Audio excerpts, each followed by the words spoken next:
Letters from a Little Princess Monster. By Jorg.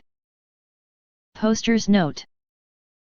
If you see ads on this video, it is from the website. I have not monetized this channel.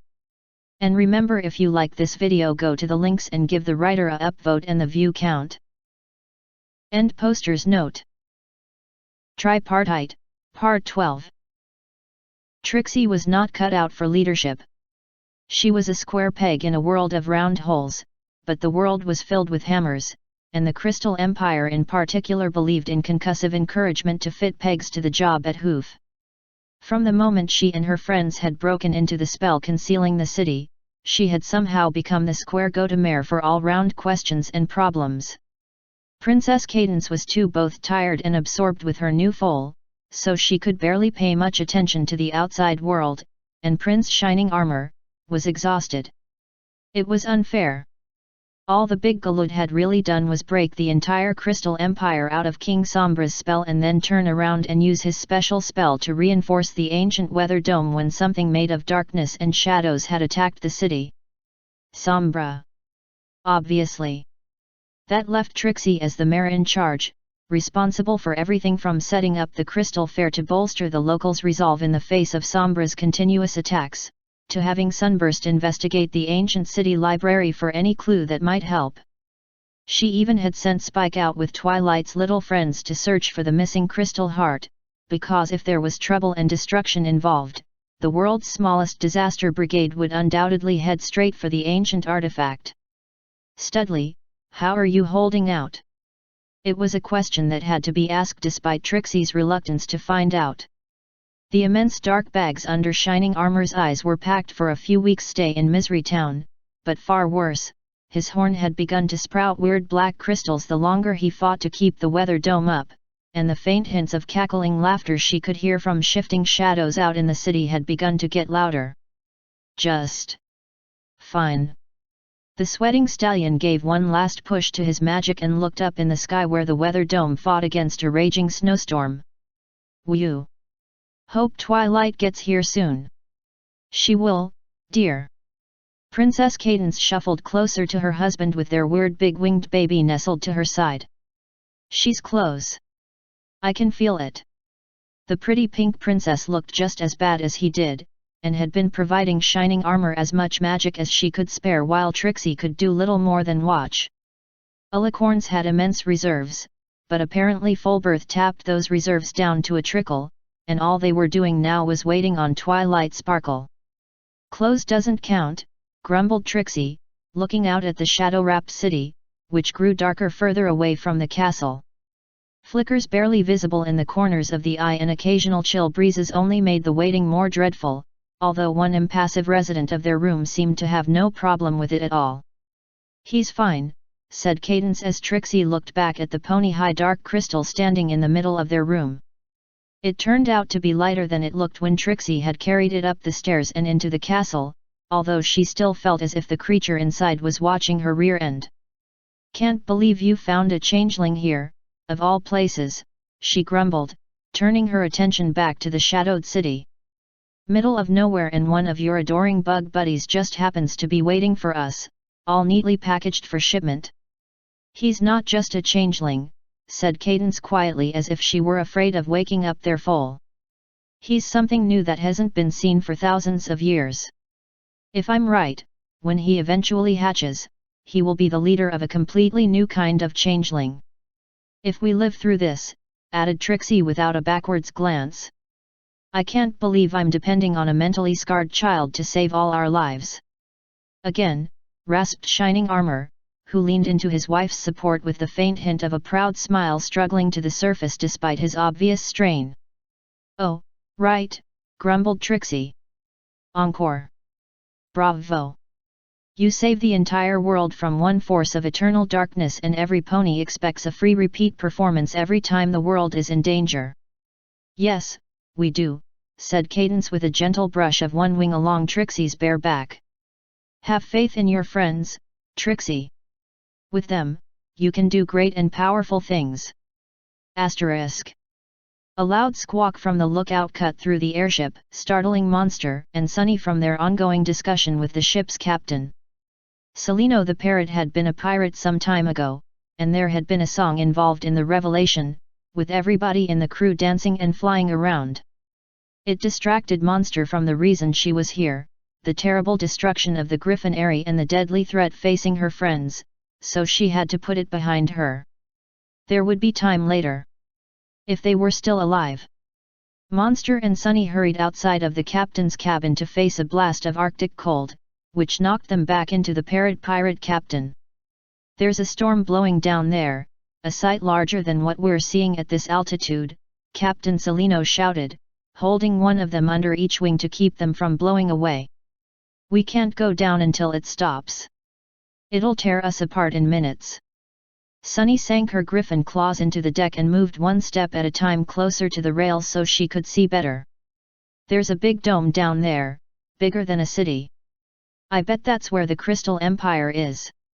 Griffin history says we ruled over it centuries ago, but they say that about a lot of places in history. How are we going to get in there?" Monster spread her wings and landed on the deck with a solid thud. If she had a single scrap of Pegasus magic left, she could have used it to weigh more instead of less, something she never would have been able to do a few weeks earlier. Instead, she could not even make a spark or float. It was her own fault. The fire of friendship that devoured the Griffin Eyrie and the Wendigo had eaten her magic first, and she had released Celestia and Luna's magic so it would not be consumed also.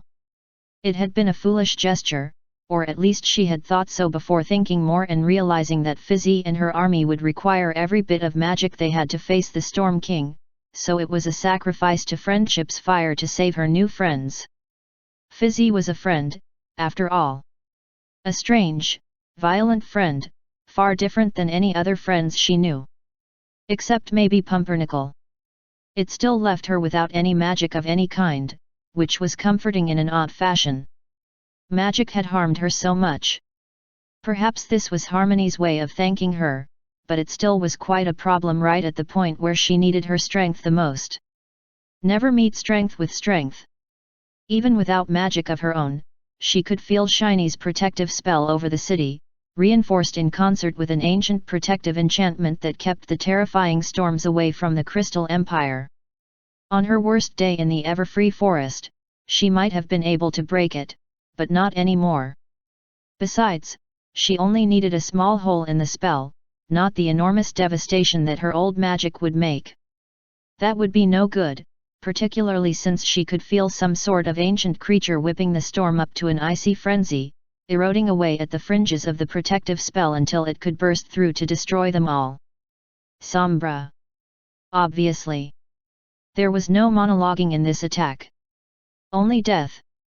Celestia and Luna had spoken in the iced cream store about fighting him, but Monster quickly pushed that option to the back of her mind.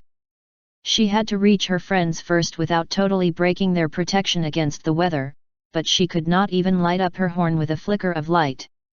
Besides, even if she had been at her full strength, none of her spells had that kind of precision, and no pony else on the airship. As the wailing groan of a pregnant mare came up from below decks, Monster came to a sudden realization about what Trixie would call an opportunity to get help from a friend. It would require a very Trixie-like approach. Asterisk.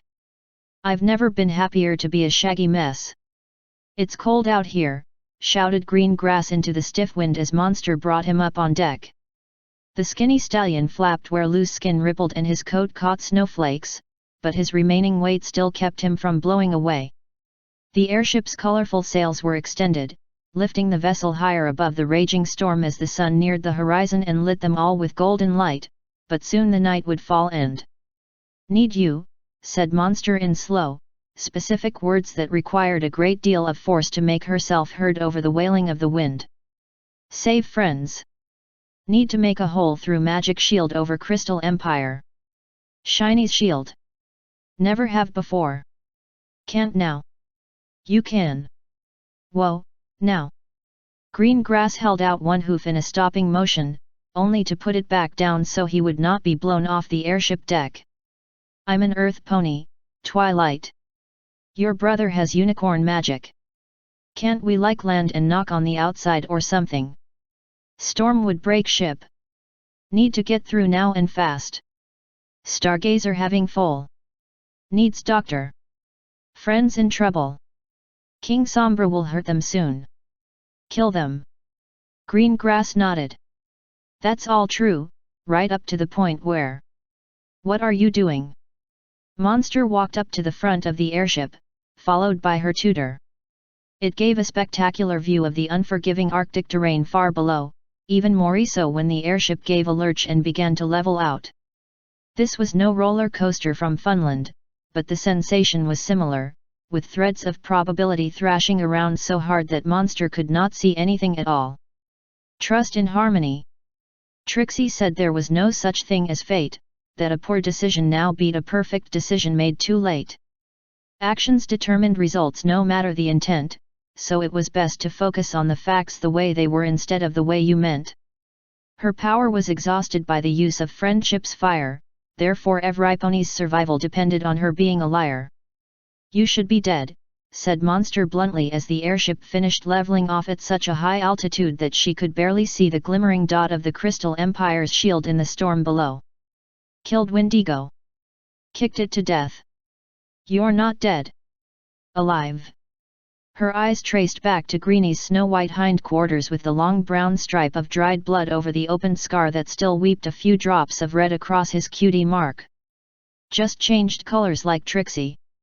Died. Not died. I was lucky, Twilight. Since they were above most of the weather, Green Grass was able to get down on his knees so he could look Monster in the eyes. I was terrified, and had no choice. Always choices. Some bad. Trixie said you never got hurt teaching unicorn magic. Never. I was briefly turned into a geranium once, started Green Grass, only to have Monster narrow her eyebrows and fix him with a fierce glare. Never hurt. Bad things happened, but only where they could be fixed easy. Not afraid of me. The anger she felt was real, but restrained by the importance of her task. This was only one step in saving her friends and every pony else in the Crystal Empire. Shiny could not keep his shield up forever, and the growing shadows below would eventually wear him down, tear down the shield, and flood into the unseen city on the winds of the huge blizzard. Because Green Grass' magical talent appeared to unconsciously protect him during magical accidents, it had to know how important this was to his survival. The idea of a cutie mark that thought was unusual to Monster's distorted mind, but the theory fit into the hypothesis, and all that remained was the experiment to prove it. Or maybe she had those reversed. Anyway, it was time, as Trixie would say, to go all in and call the universe's bluff. Above them in the airship's rigging there was the sudden clanging of a bell and the captain's voice calling out. All cargo and passengers report secured. Trim the sails and rig for rapid descent. Descent, said Green Grass, looking wide-eyed and panicked. It's the only way to save our friends, said Monster. I trust you. Sunny's young voice shouted, we're ready in cargo, Captain Salino. Almost immediately, the airship began to nose over and the bell from before started clanging in an unbroken sequence of harsh notes. All hands to crash positions, called out the captain. Ramming speed. Dive. Dive. Dive. Twilight, started her tutor as the airship continued to nose over until it was pointed nearly straight down at the glittering magical dome glowing with fire in the light of the setting sun and began to pick up speed. Is this the way? Sunny said you got hurt by her uncle earlier, but not killed. Other ponies got eaten. You lived. Made me think. Green Grass gave a terrified squeak and grabbed onto the rail, although Monster did not move in the slightest. She continued to talk as the wind picked up, driven by the ever-increasing velocity of the plunging airship. I trust you.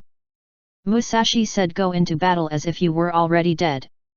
My friends are in trouble. If you can't open Shiny's shield, you die. I die. We all die. This won't work, screamed Green Grass as the ground below grew larger at a rapid rate. This is misplaced trust. I can't. You can, said Monster as loud as she could to be heard over the raging slipstream of their power dive. Trust in Harmo. Asterisk. It was silent on the balcony of the royal sisters, with no more noise than the faint whisper of wind as Luna and Celestia watched the sun approach the horizon. Once again, their manes flowed with alicorn magic, and a single book on full birth laid untouched between them since they were both reassured and troubled by the return of their borrowed power. Finally, Celestia gave off a deep sigh and admitted, "There are times when trusting in harmony sucks." Luna considered the statement for a time, then nodded. "I mean it took both of us to defeat Sombra the first time," continued Celestia. "And this time, we sent Trixie," said Luna. "He's doomed. And she's never going to let us live this down. She'll probably find a way to become an alicorn so she can rub it in for centuries." This time, it was Celestia's turn to look pensive for a while, then nod. Luna checked the position of the setting sun, then surreptitiously looked at her pocket watch. "Worst of all, if everything else proceeds perfectly, your niece insists on that horrible name for the child." "Just the last half," said Celestia. "Heart is not a bad suffix. There are thousands of ponies with heart in the last part of their name." "Well, I see your point. They're still not going to name her Adora Heart like you want. Or Adora Bell, or Alsip, or any other old ponish name that starts with A. Edlin, maybe.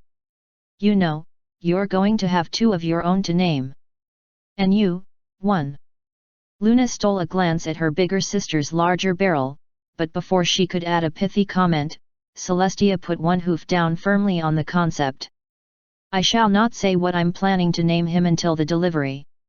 If nothing else, it makes the various diplomats and royalty all excited and happy." "Happy?" Luna made a discouraging noise somewhere between a snort and a raspberry. "Your student was anything but, if the rumors about the palace are truthful.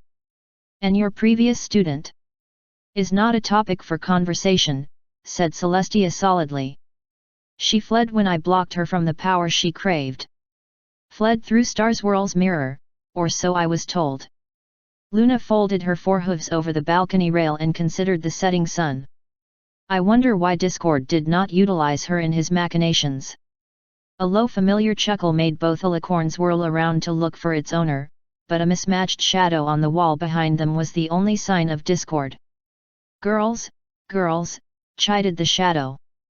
"There are few limits on my power, but even I hesitate to go into that cauldron of hormones where most of your sunset shimmers went." "High school," said the shadow with a shudder, "is for ponies and people, not avatars of chaos. Besides, she is your problem," he said, pointing one shadowy finger at Celestia. "It would be unsporting to interfere." "Unsporting?" Celestia faced the shadow with a growing flare of her magic that made the sunset cast shades of red and yellow all around the balcony. "Since when?" "He has a point, dear sister." Luna held a hoof out across Celestia's chest, and eventually the golden glow of her magic cooled back down to nearly nothing. "Although the rumors we have heard made us curious about your previous student's nature, this is your problem." "Entirely correct." Celestia faced the distorted shadow on the wall of the tower. "High school, you say? I suppose it doesn't matter," she added quickly. "It has been many years since Sunset fled.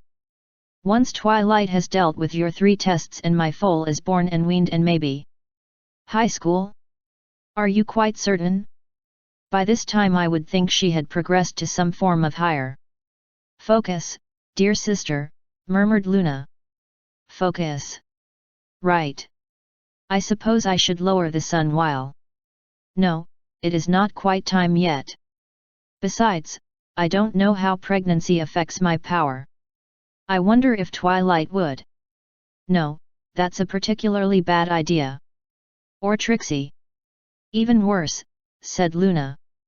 "Take deep breaths. Discord, has my sister's student accomplished her tasks yet?" "One," said the shadow, raising a clawed finger. "The second is just gone, and I can't find it anywhere.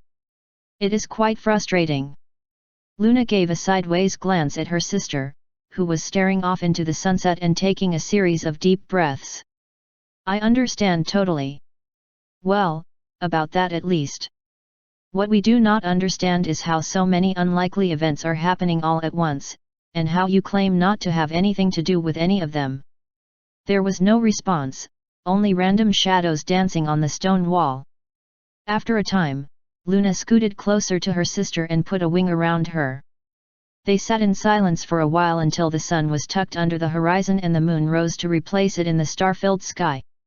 Only then did Luna lean a little closer and say, "I'm sure they're fine. All of them." "I know." Celestia swallowed. "Trust in harmony." Both alicorns raised their heads and stared off to the north, waiting patiently for any kind of indication that their concern was unwarranted. Asterisk. All is well. Trixie tried her best to keep from screaming the words as she struggled through a crowd of panicked crystal ponies outside the glittering castle, passing to either side of her in a glittering flow of pale oranges and violets. She was not sure if the repeated phrase was for their benefit or hers, but it was at least something to do while the rest of the city went mad. The shield far above them flickered with the power slamming against it, and shadows seemed to dart between every doorway in a flurry of darkness as the sunset grew near, but she refused to lose what little hope she had. "Trust in freaking harmony," she snapped through gritted teeth, deciding to take her frustration out on a small peach-colored colt running by in a panic. "You there! Stop panicking and be happy. That will keep the darkness away, or at least that's what the worthless book said." The little colt turned to look up at Trixie with the wide-eyed expression of a child looking for an adult to offer them assistance. Instead, he became even more panicked as his golden eyes tracked upwards to her horn. "A unicorn," he gasped in an unusually loud voice that had several of the more panicked crystal ponies in the vicinity look in their direction. "Don't hurt me." There was abject panic in his words, the kind of chilling terror that leaked out of little twilight sparkle around the edges whenever she faced something beyond Trixie's comprehension.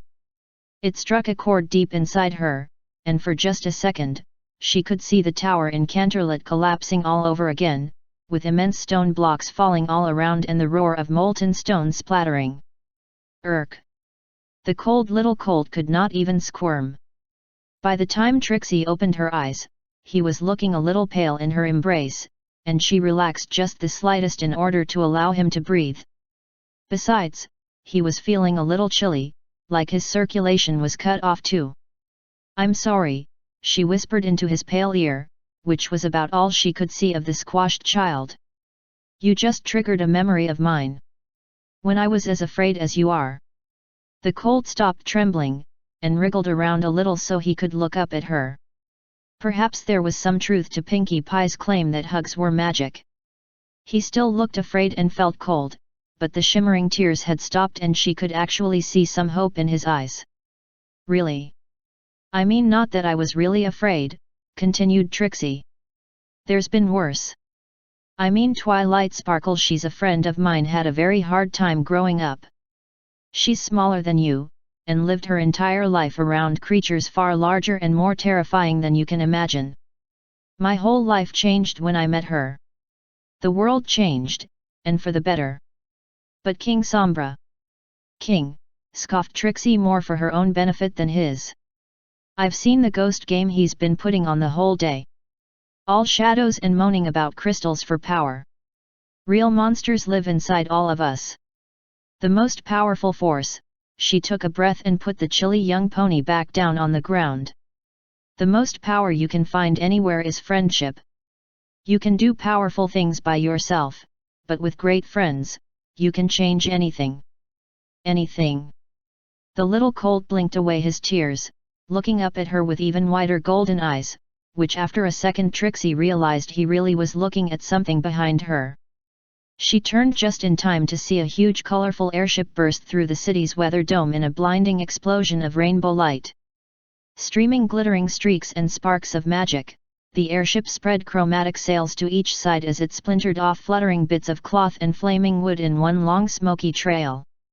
Its downward plunge stuttered in bursts of airship magic, each of which sent more burning chunks of wood and debris fluttering down into the crystal city. Somehow, the pilot of the crippled craft managed to steer their plummeting path along one of the broad crystal boulevards instead of straight into a building, so the erratic descent only ended in a crashing roar as the huge airship plowed along the snow-covered street instead of bringing down a dozen houses. It did not stop, though. There was too much speed built up in the airship's descent to bring it to a halt yet.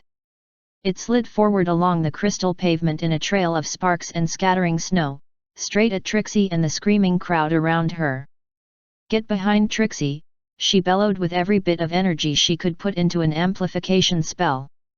If she still had her cloak, this would be the perfect time to chug down the little bottle of bourbon tucked into it, but she settled for lighting up her horn and getting ready to push. And waited as the airship grew bigger every moment. Until it stopped, towering over her close enough to touch and still dropping little flecks of burning wood and canvas onto the damp snow.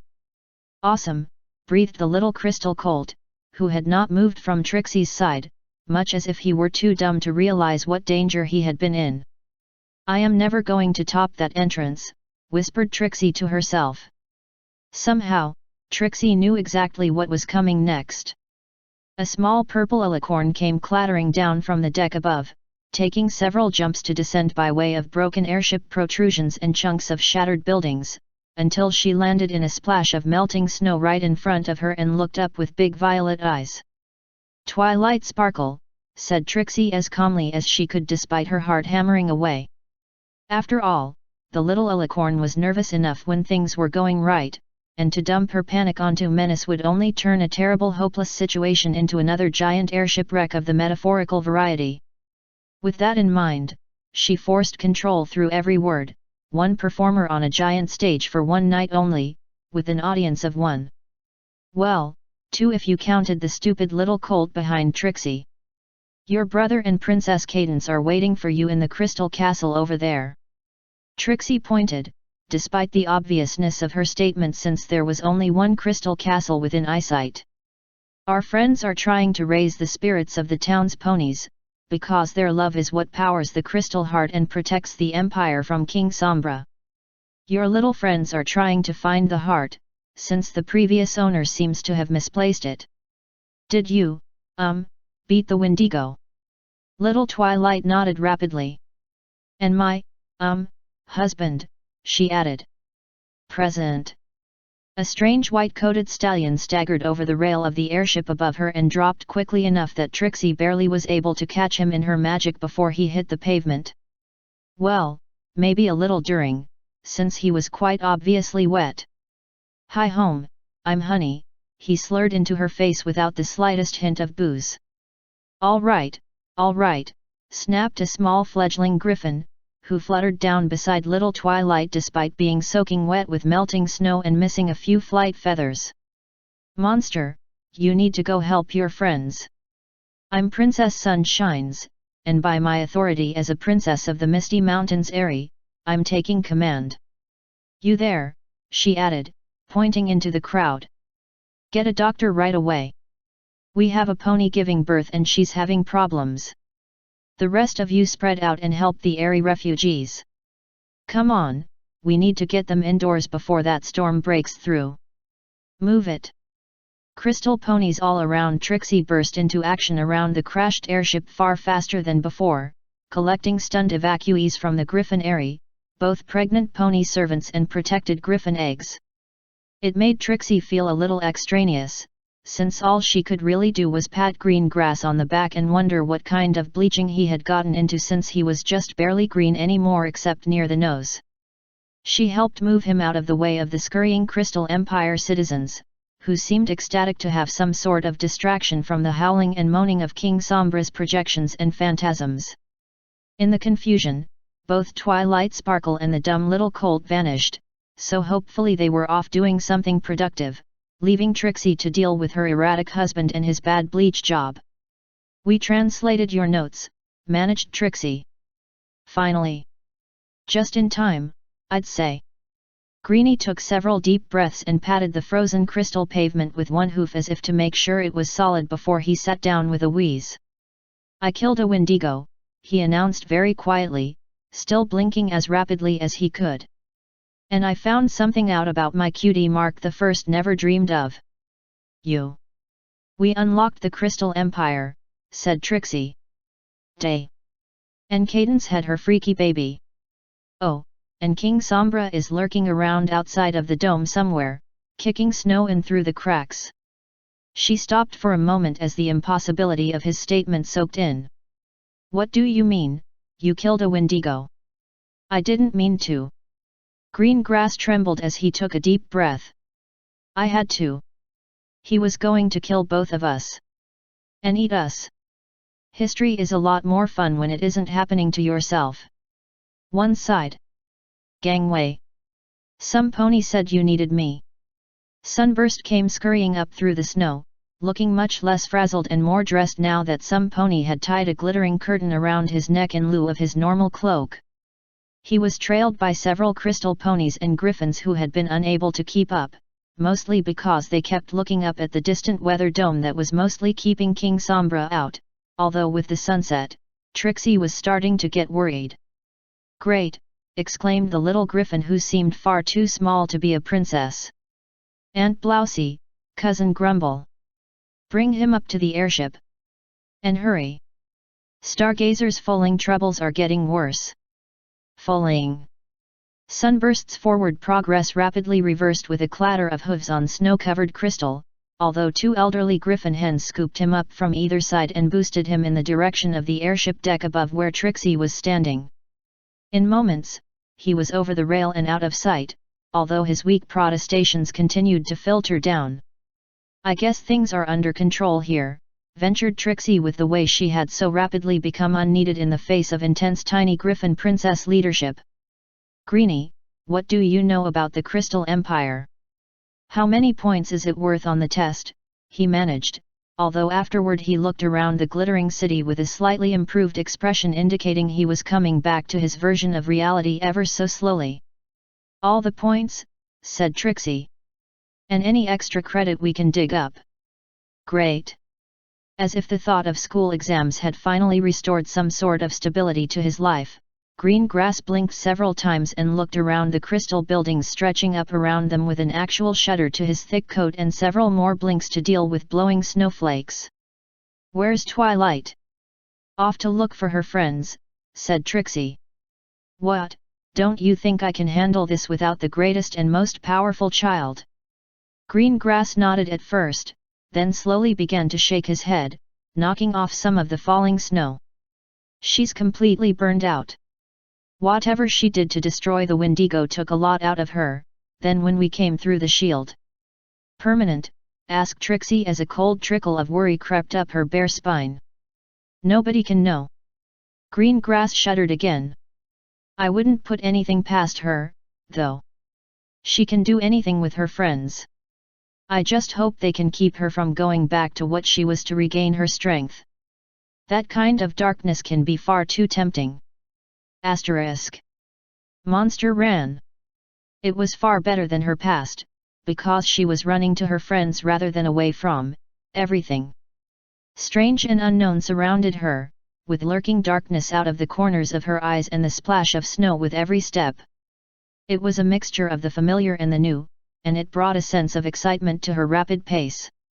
There was a Sombra out there in the city somewhere. She had been unable to solve the Wendigo problem with friendship, and had passed the painful changeling problem to her adoptive father.